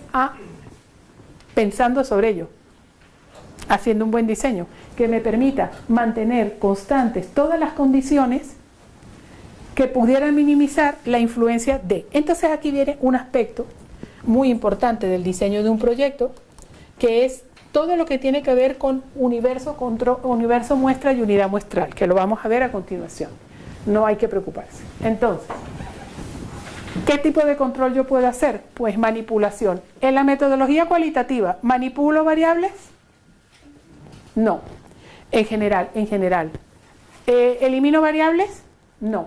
¿Incluyo variables? No. ¿Asigno a un grupo o condición de tratamiento X? En general no. ¿Hago procedimientos estadísticos? Sí. En la metodología cuantitativa experimental, ¿hago manipulación de variables? Sí. ¿Elimino? Sí. Si quiero, incluyo. Sí. Si quiero, asigno al azar. Muy importante. Asignar al azar es una de las maneras de controlar la validez interna. ¿Por qué? Porque si yo sí asigno al azar, todos nosotros aquí vamos a hacer un estudio en 2 grupos. Si yo los he asignado a todos al azar y todos compartimos el mismo trasfondo X para lo que yo quiero estudiar, quiere decir que lo que ocurre en un grupo va a estar más o menos referenciado por lo que yo he hecho en ese grupo y no hice en el otro. Si yo digo ya, bueno, aquí voy a poner las mujeres para acá y los hombres para allá, me servirá para cualquier cosa, pero para hacer un estudio, a no ser que quiera yo estudiar algo relacionado con la segregación por género, si no, no. ¿Ya? Entonces, sí hay maneras de controlar. Cada problema tiene sus propias variables o condiciones que se pueden mantener constantes para que no interfieran y disminuyan la validez interna de un proyecto. En un proyecto cualitativo, pues tenemos un problema. ¿Por qué? Porque, cónchale, no podemos asignar a nadie, estamos describiendo un fenómeno como ocurre. Se puede presentar donde se presente. Bueno, entonces fíjense, aquí la validez en los proyectos cualitativos, según Pollitt y Beck, me gusta mucho esa definición, descriptivamente preciso y explícito, e interpretativamente rico e innovador. Exhaustivo, preciso y explícito. ¿Verdad? Bien. ¿Cuáles son los criterios? Credibilidad del estudio cualitativo, que se confía en la veracidad de los datos y de las interpretaciones. No es que yo le voy a poner a decir aquí a Estrella lo que a mí me parece. No, es lo que ella dijo. Y mi interpretación es esta, cotejada con esta otra. Si es que es un estudio, por ejemplo, de opinión, o es un estudio de biografía, o un estudio de caso particular. Estabilidad, los datos sobre tiempo y condiciones. Confirmabilidad, transferibilidad. No se habla de generalizaciones ni de predicciones a grandes contextos de representación del problema, sino los hallazgos transferidos a grupos de otras condiciones. ¿Cuáles son las estrategias de control de la validez en los proyectos cualitativos? Que son transversales. Es decir, la validez la tengo que cuidar en el diseño, en el desarrollo y en la comunicación. También en los proyectos cuantitativos, pero en los proyectos cuantitativos el peso grande de la construcción de la validez interna está generalmente en el diseño. Una vez que está diseñada la muestra y la manera de realizarlo, el desarrollo es acorde a ese diseño. En el estudio cualitativo puede haber cambios por la naturaleza misma de lo que estoy estudiando, que es la naturaleza de un fenómeno que puedo no saber cuál es. ¿Vale? Bien. Entonces, ¿qué es? Observación persistente y exhaustiva y triangulación. Les voy a poner allí un trabajo en el CD, ya lo tengo, que es este, ¿verdad? De Okuda, Benavides y Gómez Restrepo. No se sorprendan por la revista. Yo donde pillo que la definición está buena, la tomo. Es una revista de psiquiatría. que tiene que ver psiquiatría con biodiversidad. Pues mire, tiene mucho que ver, porque resulta que estos señores hacen una definición exquisita de triangulación, que es una de las herramientas más poderosas de control de calidad en proyectos cualitativos. Yo les invito a que lo lean, aunque el título espanta un poco, ¿no? Dice, metodología de investigación y lectura crítica de estudios. Claro, son psiquiatras, ellos trabajan mucho con este tipo de metodologías. Métodos en investigación cualitativa y triangulación. Y luego, pues ya ustedes lo verán, es muy interesante. Si no lo van a leer ahora, no importa, guárdenlo, porque si hacen triangulación, que es una manera muy usada de control de validez interna en proyectos cualitativos y hasta cuantitativos también, les va a ser de utilidad. Bien, entonces, es que la triangulación es una de las palabras más usadas en metodología cualitativa, en mi opinión, y peormente definidas en general. Muy bien. Ahora, pues esto es un poco redundar sobre lo mismo que ya les había dicho, pero para que lo vean aquí gráficamente. Los ejercicios, perdón. Sí. Los ejercicios también vendrán en el CD. Sí, todo. Sí, sí. Y algunas respuestas. Por eso quiero ver lo que ustedes han puesto. No hay problema. Ajá, entonces fíjense, ¿ves? Aquí está explicado con un diagrama que lo tomé de Hernández Sampieri, es cómo es eso de que es un efecto que no sabemos lo que es. Pues aquí está. Hay variables extrañas que desconocemos, que actúan, pero actúan de igual manera en el control y en el grupo de interés. Entonces, si la tenemos presente en ambos, lo que yo coloque como una variable independiente manipulada y aparezca del otro lado, pues es lo que no es variable de confusión, sino variable de variable explicativa. Muy bien. ¿Qué genera la validez interna en un proyecto, la invalidez? ¿Quién lee?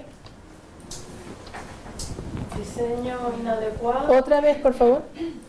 Elementos que generan invalidez Sí. interna. Diseño inadecuado. ¿Cómo? Diseño inadecuado. Inadecuado. Todo el mundo lo ha oído bien, ¿verdad? Vale. Gracias, Carlos. Muy bien. Sí, por favor. Procesos internos en participantes durante el estudio. Inestabilidad en las mediciones operacionales de las variables. Selección sesgada de los participantes. ¿Cómo? Selección sesgada de los participantes. ¿Otra vez? Selección sesgada de los participantes. ¿Y dónde hizo usted ese estudio? Aquí, yo lo hice aquí. Pero usted, bueno, no, es que era imposible, no tenía recursos para ir al campo. Lo hice aquí, vía virtual. No sé si me explico. No, mis amigos aquí, los colegas que piensan igual que yo, son estudios de caso, de la importancia de la ciencia en La Palma. ¿Y usted a qué se dedica? A nada. Pues tus amigos pensarán un poco parecido a usted, ¿no? Por eso son sus amigos. Sí, a no ser que usted sea mi amiga. Me lo dijeron así el año pasado. Y yo le dije, pues sí, también lo soy. Cuénteme entre los amigos y déjeme opinar. Entonces, fíjense bien. Esto es muy importante, la selección sesgada. Porque a veces uno, cuando es un ser humano, lo ve claro. Pero cuando tiene que trabajar con entidades vivientes que no hablan como nosotros, que no son inteligibles para nosotros, ¿cómo las interpretamos? Entonces es importante que no haya una selección sesgada de participantes, es decir, que en todas las características que yo puedo decir, excepto en aquella que estoy evidenciando, los grupos sean los mismos. Eso es también llamado en otras ocasiones asignación aleatoria o al azar, ¿verdad? Bien, ¿qué es lo que está más abajo? Se asignan los participantes de manera aleatoria, de manera que al menos de entrada los dos grupos son iguales para todas las variables que se me puedan ocurrir y las que no se me ocurren también, porque son prácticamente comparables los dos grupos. Y además asigno a los participantes al azar.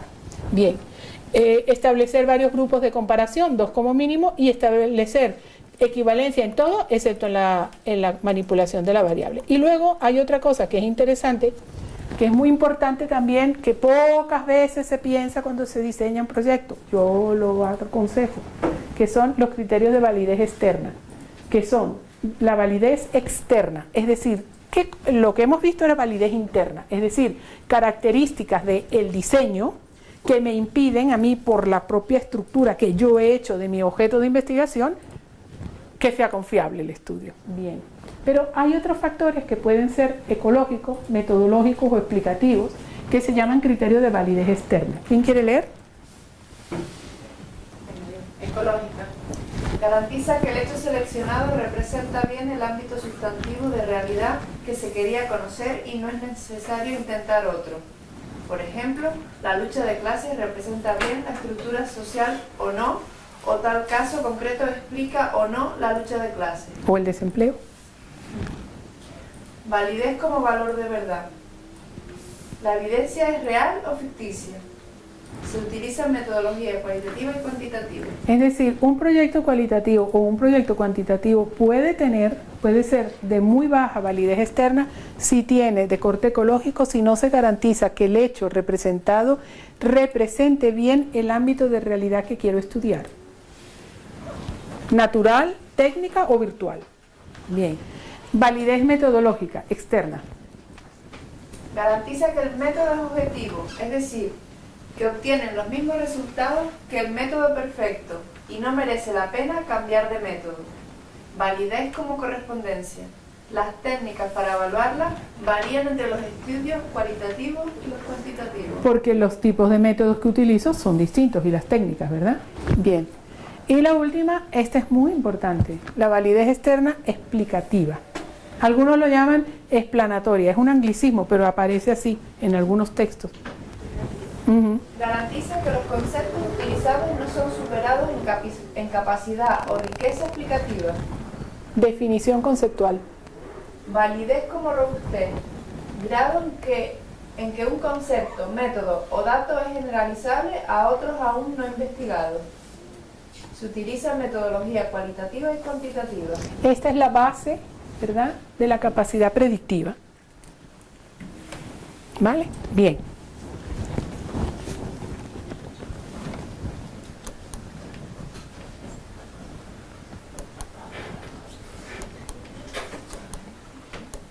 Muy bien. Y luego viene, caramba, aquí. Faltan 3 láminas y terminamos, ¿vale? Para que no nos desesperemos. Bien. Luego, cuando ya tenemos todo eso, ya sabemos el método, sabemos el alcance, tenemos la hipótesis, las variables, las dimensiones, los indicadores, los controles de la validez interna y externa, que ahora los vamos a ver en más detalle y tal. Viene la parte que generalmente es lo único que generalmente aparece en las planillas esas famosas. ¿Qué nos proponemos lograr? ¿Y ya sabe todo lo demás? No, no tengo tiempo. Bueno, no voy a comentar, ya lo he dicho bastante. Bien, entonces, ¿cómo se llaman esos propósitos de logro? Es lo que usted se propone hacer. ¿Cómo usted se va a proponer algo si no ha hecho todo lo anterior? Pues se lo puede proponer, pero es un insensato o una insensata. Se puede proponer, y esos son los famosos objetivos. Yo me propongo hacer esto. Bueno, o yo me puedo proponer ir a Marte, pero como una misión personal de vida. Otra cosa es hacer el proyecto de investigación de amartizaje. No sé si me explico.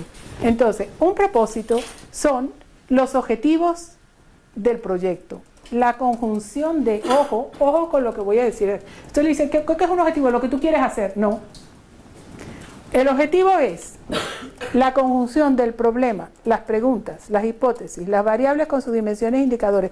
Todo ello expresado proposicionalmente con un verbo que denota las acciones que vamos a desarrollar y, aquí viene la otra parte, ¿para qué? Eso falta olímpicamente. Objetivos y son actividades. Voy a hacer esto, voy a hacer aquello, voy a hacer lo otro, claro, porque falta todo lo demás. Usted va a hacer todo eso. Usted tiene un activismo crónico, sí, pero no sabe para qué lo va a hacer. Entonces hay que pensar, yo voy a hacer esto para tal otra cosa. Y le voy a decir algo. Adrián, ¿usted ya ha llegado a la parte de redacción de objetivos? Vale, no claudique, manténgase ahí como un valiente firmemente anclado ahí, así, arranchado en el suelo, no se mueva de ahí. Le voy a decir por qué, porque ahí es donde caen todos los proyectos. La gente dice, no, mira, vamos a dejarlo así, porque es que antes se usaba eso, pero ahora ya no, vamos así para acá, para adelante. Y luego hay un estuche de actividades y propósitos de acción, que eso termina siendo un propósito de la enmienda al final. Entonces, mire, para evitarse todo eso, yo le recomiendo que hagan una reflexión. No, es que no me cabe en la planilla, no importa, la mete en la carpetica donde tiene lo que usted realmente le va a servir de marco de diseño de proyecto, y ahí lo tiene anotadito. Muy bien. Voy a hacer esto para tal cosa. ¿Me explico? Entonces, hagan ese ejercicio. Quiero estimar, Carlos, la tasa la asociación entre desempleo y crisis sanitaria. Muy bien. ¿Para qué? Ahí entramos en Honduras. Ahí es donde se nos caen las medias, porque entonces no estamos claros, coño, ¿para qué quiero hacer yo eso en verdad? Mejor yo cambio de proyecto, que no es el caso suyo, te lo va a hacer. Pero no sé si me explico. El ejercicio del para qué es como el sí y entonces de la hipótesis. Muy importante. No es lo mismo objetivo que actividad.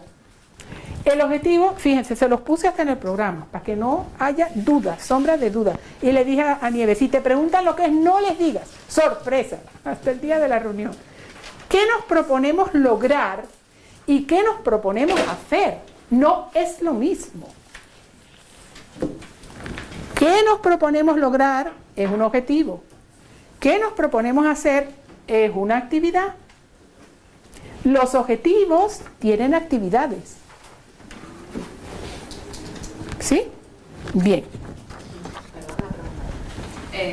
Podemos plantearnos unos objetivos iniciales y después de hacer todo este proceso que hemos hecho, volver a plantear otro en función de sí. Pero se pueden plantear unos iniciales aunque después. ¿En el curso de la investigación? ¿Después que ya arrancó usted la investigación? Sí. No, me refiero a lo mejor, me planteo la idea del proyecto sí. y me propongo como objetivo tales. Pero luego haciendo todo este trabajo previo me doy cuenta de que las problemáticas son otras, de que las soluciones son otras, me planteo otros objetivos. Por eso es que antes de mandar la famosa planilla por TIC y por internet, usted tiene que hacer el trabajo previo. No sé si me explico. Sí, pero quiero decir que no es erróneo plantearte esos objetivos iniciales. No, mire, por lo menos yo le voy a decir, yo pregúntenle a Nieves. Nieves, ya va, que voy a revisar otra vez este objetivo, ¿cierto? ¿Cuántas veces? Porque algo tan complejo como enunciar el problema y la hipótesis son los objetivos. Y generalmente es lo que más uno varía. ¿Por qué? Porque a medida que uno va analizando aquí sí, la planilla y la financiación, uno se va dando cuenta de que con la misma hipótesis, lo que me propongo hacer puede ser diferente. Entonces los objetivos sí hay que refinarlos mucho, redefinirlos muy bien, siempre, siempre. ¿Me explico? Vale. Y si el objetivo está claro, las actividades le salen solas, casi que sin tener que borrarlas. Bien, muy bien. Entonces, son actividades con un propósito, cada uno de ellos, para responder las preguntas de investigación, para conocer el problema y confirmar o descartar las hipótesis. Eso hay que tenerlo claro. Deben ser generales y específicos. ¿Cuáles los límites entre uno y otro? Hay por ahí una lista famosa, esa es pandémica, es una lista pandémica, la llamo yo, porque es una lista que ha proliferado en todos los centros de conocimiento del mundo, la famosa lista de verbos de objetivos, ¿no? ¿Ustedes también aquí? Sí. Yo creí que como eran islas se habían saltado, aquí no la he visto todavía, la quiero ver porque eso es tremendo. De planificación, de diseño de objetivos, yo quiero ver la lista. Misión. Oh, esa es otra. Pero mire, yo le voy a decir, yo la quiero ver la lista. Si alguien la tiene, por favor, facilítemela. Porque yo he ido ya en 3 países, he desmontado la lista porque está mal hecha. Y todas tenían el mismo origen en los 3 sitios, pero se habían ramificado en esperpentos verbales que no tenían nada que ver. Por ejemplo, voy a estudiar el nivel de cloro en el agua. Tan campantes. Determinar el nivel de cloro en agua. Pero usted va a hacer un proyecto de intervención para clorar el agua. No. ¿Y qué quiere hacer entonces? Si usted va a determinar, usted va a decir, en el agua se pone tal cantidad. Eso es determinar. Ahora, si usted va a estimar la concentración, eso es otra cosa. Pero ustedes no tienen idea. Esos verbos hay que revisarlos. Por eso, las listas, cojan la lupa, la miran bien, porque hay verbos que son... que es que este es correlativo, entonces no, usted no puede usar ese verbo. No, maestra, ese verbo no, porque ese es un verbo de no sé qué. ¿Quién ha dicho que no? Vamos al diccionario. Aquí dice que este verbo es para hacer esto, ¿no? Sí. ¿Eso no es lo que es su hipótesis? Sí. Entonces, ¿es el verbo? No sé si me explico. Hay que revisar bien las listas, son muy útiles.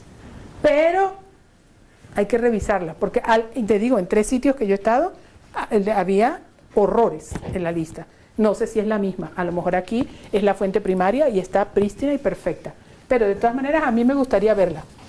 Sí, para yo saber, ¿no? Para estar clara, porque es que yo le sigo a la famosa lista de verbos de objetivos, yo la tengo en la mira, porque es que es una cosa increíble. Para diferenciar los objetivos generales específicos, claro. El ámbito de alcance depende de lo que usted vaya a hacer.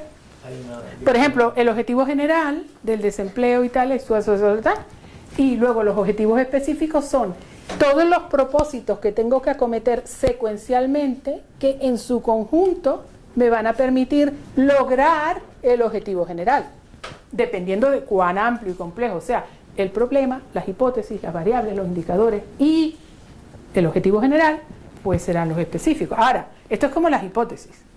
Tengo un proyecto con 58 objetivos específicos y 3 generales. Ese va a ser un proyecto familiar. Las generaciones futuras van a seguir trabajando en él, porque no se va a terminar rápidamente. Entonces, no sé si me explico. Ahora, es muy bueno acotar muy bien los objetivos y que sean acciones pequeñas. Yo soy partidaria de numerosos objetivos específicos, sin caer en lo ridículo, pero numerosos objetivos específicos, porque cada objetivo con su propósito al lado me clarifica las actividades. ¿Me explico? Vale. Bueno, entonces, ahora ya para terminar, que no crean que los he engañado. ¿Ya? ¿Es la hora? Ajá, muy bien. Entonces, aquí está. Generalmente la gente empieza por aquí. No, voy a hacer este estudio en los desempleados de La Palma. Ya va. Momento. Primero, fíjense todo el recorrido que hemos dado para caer aquí. ¿Verdad? Bien. ¿En quiénes vamos a lograr los objetivos? Pues hay una población o universo, a mí me gusta esta definición, el conjunto de todos los casos, eventos, objetos que concuerdan con ciertas especificaciones del problema a investigar. No, yo voy a hacer, y yo lo he visto aquí, eso lo he visto aquí, en algunas reuniones que he estado, he visto. Vienen y te presentan un proyecto para aplicar aquí en La Palma, hecho con poblaciones no sé de dónde.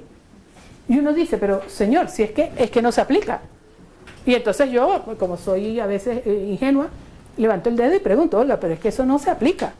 Bueno, no, pero es que en realidad, pues claro, es que estamos muy lejos, es que tal, es que cual. No, pero es que eso no se aplica. Bueno, sí, en verdad no se aplica, es que esto es un modelo teórico predictivo.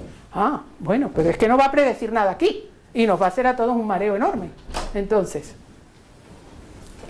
tiene que ser que concuerden con determinadas especificaciones del problema a investigar.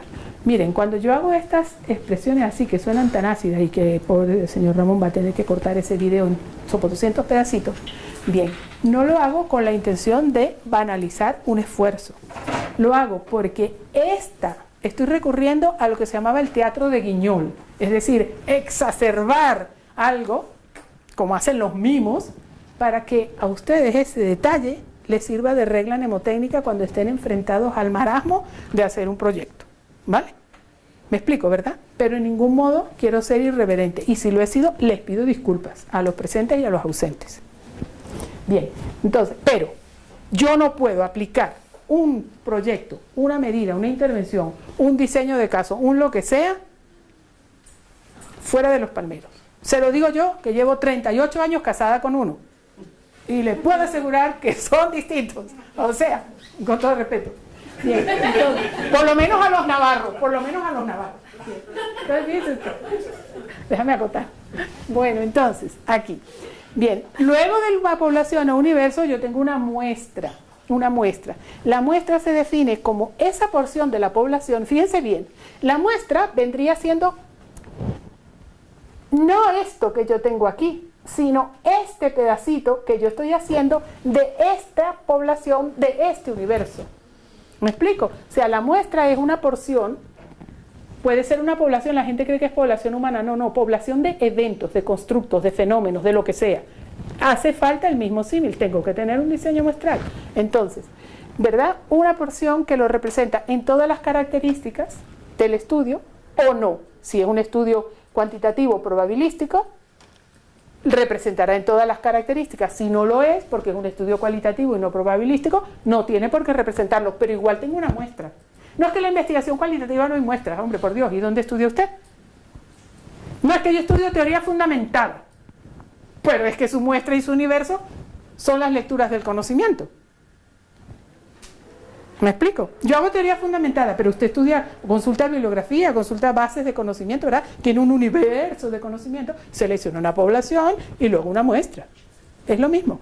Entonces, es la porción de aquel universo que tiene todas las características relevantes al estudio o no, según lo que yo esté haciendo, donde voy a realizar. Y luego, en una muestra tengo elementos o unidades muestrales que vienen siendo como los indicadores de las variables, es decir, lo que de la población yo puedo realmente medir. Voy a trabajar en la población de La Palma. No, en la población de La Palma, llámela a gritos. Desde allá, desde Garafía. Que venga la población de La Palma. Yo voy a trabajar con personas que tienen nombre, que tienen una historia, que son mis entidades de trabajo, o con animalitos, o con plantas, o con lo que sea. Bien, en un proyecto entonces es fundamental escoger la muestra. ¿Por qué? Porque acuérdense lo que hablamos de la validez interna, de la asignación aleatoria, de que todos los individuos que están tengan la igualdad de condiciones, al menos al iniciar un proyecto, para que luego no haya factores, variables intervinientes, que yo no me he percatado y que me afectan mi investigación. Muy bien. Se debe incluir, por lo tanto, en el diseño de un proyecto, yo eso no lo he visto en casi que ninguna planilla de las que he visto, La estrategia muestral es muy importante, porque nada más y nada menos que redunda en la validez interna del proyecto. ¿Vale? ¿No aparece en la planilla? No importa, usted agarra su carpeta otra vez y lo anota allí en su carpeta particular. Muy bien.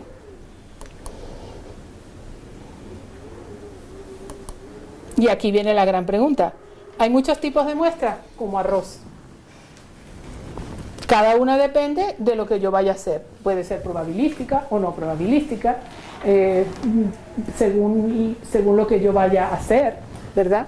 Pueden ser aleatorias, pueden ser estratificadas, puede ser por racimos, puede ser por clúster. Mire, el universo de teorías y modelos y propuestas y herramientas y técnicas para hacer el diseño muestral es enorme. Va desde la media con los numeritos para que cada uno lo saque, hasta programas estadísticos muy interesantes para hacer diseños muestrales complejos, ¿verdad? Y eso es muy importante porque la estrategia muestral, la muestra, es lo que a la final me va a permitir generalizar de nuevo para extrapolar los resultados a la población o al programa o al proyecto o a la realidad. Entonces, la estrategia muestral determina que los resultados sean representativos del problema en la población y que por lo tanto las predicciones puedan realizarse de manera confiable sobre esa población, ¿vale? Y para eso hay diseños. Aquí tienen uno que es el análisis STAT, que es muy famoso, pero hay muchos. Y el que no tenga los análisis, los paquetes informáticos, exactamente igual se puede hacer como se había hecho siempre con las tablas estadísticas clásicas según el modelo que se vaya a utilizar. Vamos, no hay que gastar todo el presupuesto del proyecto en pagarle el paquete estadístico para el diseño muestral, que también suele ocurrir. Muy bien, y por último, ¿qué nos proponemos hacer? Y ya esta sí es la última. ¿Cómo se llaman los propósitos de acción? Muy bien, lea usted. Las actividades del proyecto de investigación son la expresión de las acciones que debemos desarrollar para el logro de cada objetivo específico y el objetivo general. Son acciones secuenciales o en paralelo, organizadas, priorizadas, claramente definidas. Al leer las actividades correspondientes a cada objetivo específico, debemos tener clara imagen y comprensión de cómo, qué acciones requiere cada una de ellas para lograrse. Eso más claro, imposible. Muy bien. Entonces, bueno, nada, aquí tenemos nuestros pasos, ¿verdad? Identificamos un problema, en resumen, establecemos, aquí viene la pregunta de Bárbara de antes, establecemos el marco teórico, el propósito de la investigación, ¿cómo se llama? El objetivo. Problema y sus preguntas de investigación. Indicamos las preguntas, desarrollamos la metodología, coleccionamos los datos, analizamos los datos, comunicamos los resultados. Esto es lo que le preocupaba a Bárbara. Y volvemos. Y esta espiral, en el espacio y el tiempo, es la génesis del conocimiento científico. Uno para a veces aquí, pero otros seguirán, o uno mismo seguirá, complejizando. Cuanto más claro uno tenga de dónde partió, más claro va a tener luego para dónde va. Bien.